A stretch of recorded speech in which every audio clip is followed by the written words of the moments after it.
পরিবারের আর্থিক অনটন মেটাতে শ্রমিকের কাজ করতে যাওয়ার সময় ট্রেন থেকে পড়ে মৃত্যু এক যুবকের। ঘটনাকে কেন্দ্র করে শোকের ছায়া নেমে এসেছে মালদার মালতীপুর বিধানসভার অন্তর্গত খেমপুর গ্রাম পঞ্চায়েতের বিজুলি গ্রাম এলাকায়।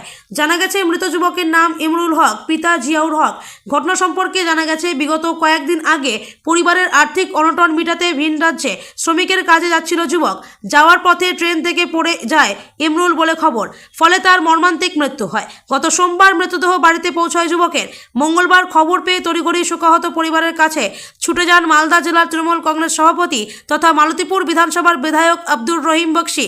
পরিবারটিকে সমবেদনা জানান এবং আর্থিক সাহায্য করেন, পাশাপাশি সরকারি সাহায্য পাইয়ে দেওয়ার আশ্বাস দেন বিধায়ক।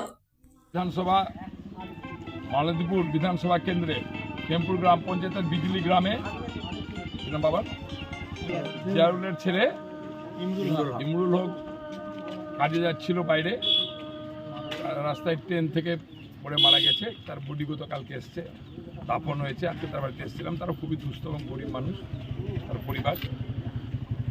আমরা বলেছি যে আমরা এবং আমাদের সরকার তার পরিবারের পাশে দাঁড়াবে এবং তাকে সমস্ত ধরনের সহযোগিতা আমরা দলীয়ভাবে এবং সরকারের পক্ষ থেকে করানোর আমরা চেষ্টা করব।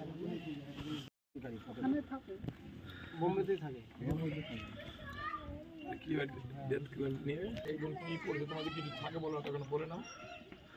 আগে তো বলো, তাহলে ক্যারিগুলো ঠিক করতে হবে, ওটা পাস করা করতে হবে আজকে। আর আবার এমনিতেও তো একটা অ্যাক্সিডেন্ট সামনে না কেন না না ছবিটা করতে ঠিক আছে। ছেলে মারা গেছে, সমস্ত কিছুই করবো। ওগুলো আমি ডিমের সাথে কথা বলছি। ঠিক আছে, আমার না তো কার্ডটা থাকলেও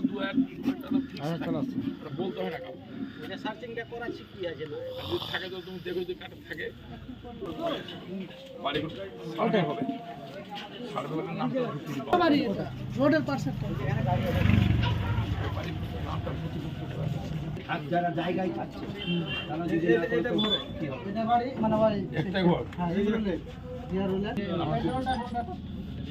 ওরা করেছে না কাজে লাগবে না।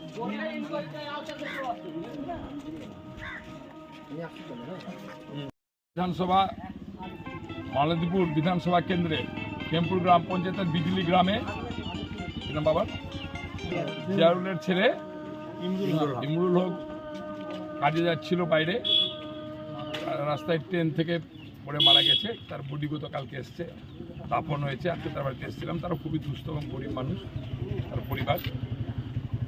আমরা বলেছি যে আমরা এবং আমাদের সরকার তার পরিবারের পাশে দাঁড়াবে এবং তাকে সমস্ত ধরনের সহযোগিতা আমরা দলীয়ভাবে এবং সরকারের পক্ষ থেকে করানোর আমরা চেষ্টা করব।